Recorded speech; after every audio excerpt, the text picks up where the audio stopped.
Baik, Assalamualaikum warahmatullahi wabarakatuh. Perkenalkan, nama saya Nisa Dwi Ramadhani dengan NPM 2478237 dari program Studi Teknologi Rekayasa Internet semester 4. Pada video kali ini, saya akan mempraktekkan paket Tracer Lab 2.4.11, yaitu modifikasi single area OSPF. Iya, jadi di sini dia sudah ada instruksinya, yaitu modif single area OSPF.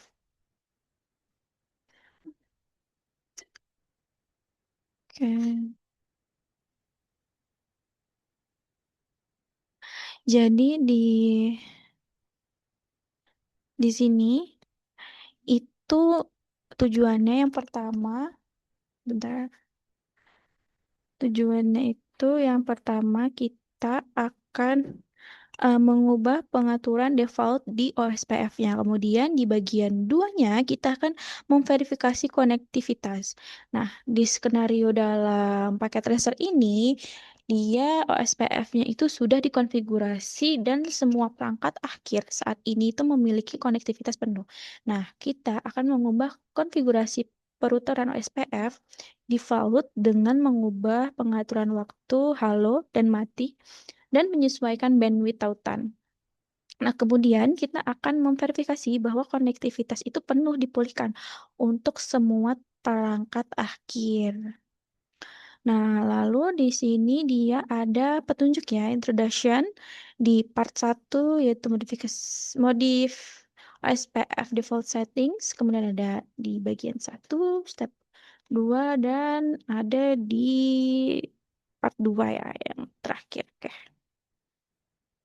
Jadi di sini kita itu sebelum memodifikasi pengaturan SPF, kita akan memverifikasi bahwa semua PC dapat melakukan ping pada server web dan satu sama lain. Nah, kita akan masuk ke perintah atau ke router 1.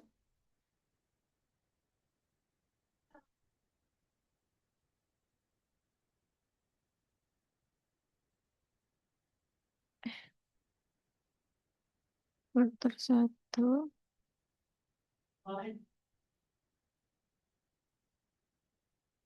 yaitu kita akan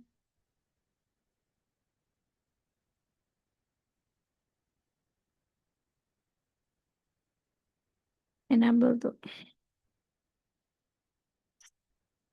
Enable config menu.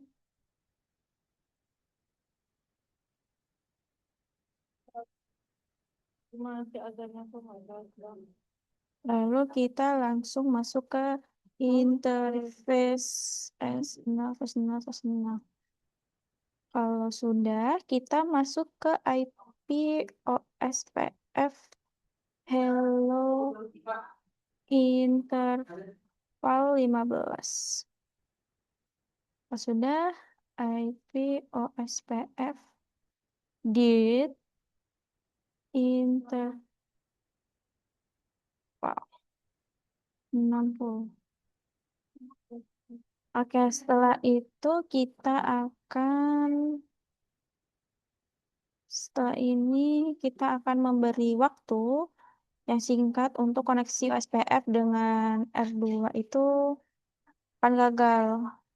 Iya. Kemudian yang kita lihat di petunjuk duanya, ya, itu 3.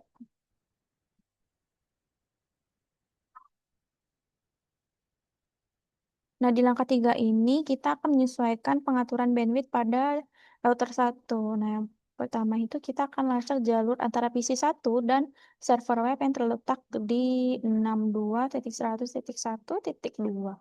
Dan kita akan perhatikan bahwa jalur pada PC 1 ke 62.100.1.2 itu dirutekan melalui router 2. Nah, OSPF itu lebih memilih jalur biaya yang lebih rendah. Jadi di sini kita akan masuk ke Router 1. Nah, di sini kita menentukan DL and BDR untuk privasi instrukturnya. Nah, setelah itu di sini sudah terdapat nanti ada bagian separatornya. Nah, bagian pertama di mana kita akan masuk ke PC 1. Kita masuk ke CLI. Terus kita masuk ke enable. Setelah itu masuk ke show IP bukan di terminal tapi di command prompt. Kita di sini ketik reset ini. Perintah yang pada setiap router itu aku memiliki si DR dan DBR saat ini. Jika router dia menunjukkan full 64.100.1.2.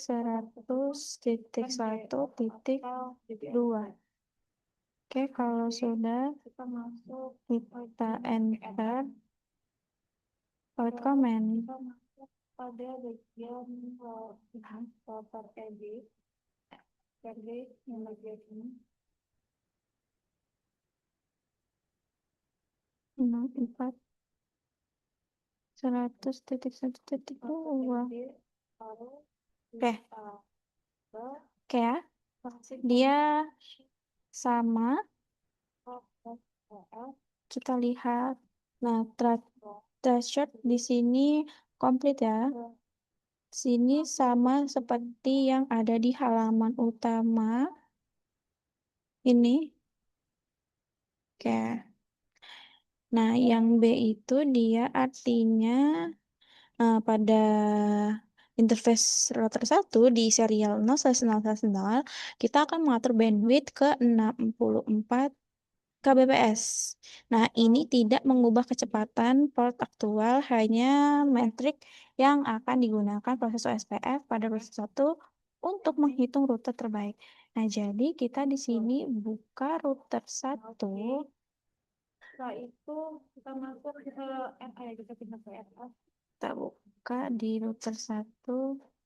Nah, di RA ini kita akan masukkan konsisten. Setelah itu masuk ke info 3.0. Nah, di router 1 ini kita akan menulis perintah bandwidth 64 band WDTH 64.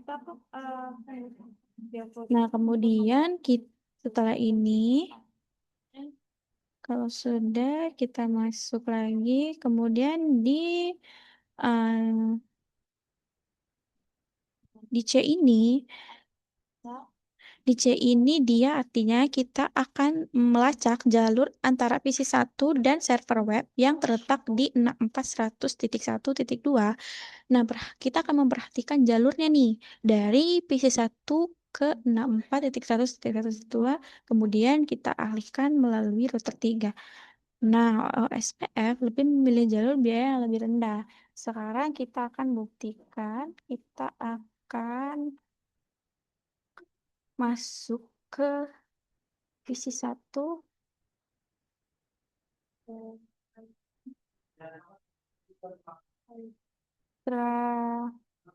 Chart 64.100.1.2 ya.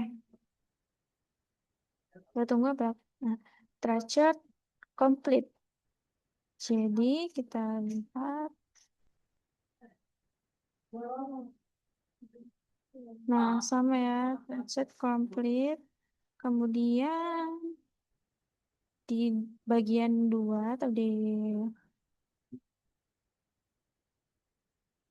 part 2 yaitu verifikasi konektivitas. Nah, kita verifikasi bahwa semua PC dapat melakukan ping ke server web dan satu sama lain. Nah, mungkin itu saja penjelasan video dari saya. Jika ada salah, saya mohon maaf. Saya akhiri. Wassalamualaikum warahmatullahi wabarakatuh.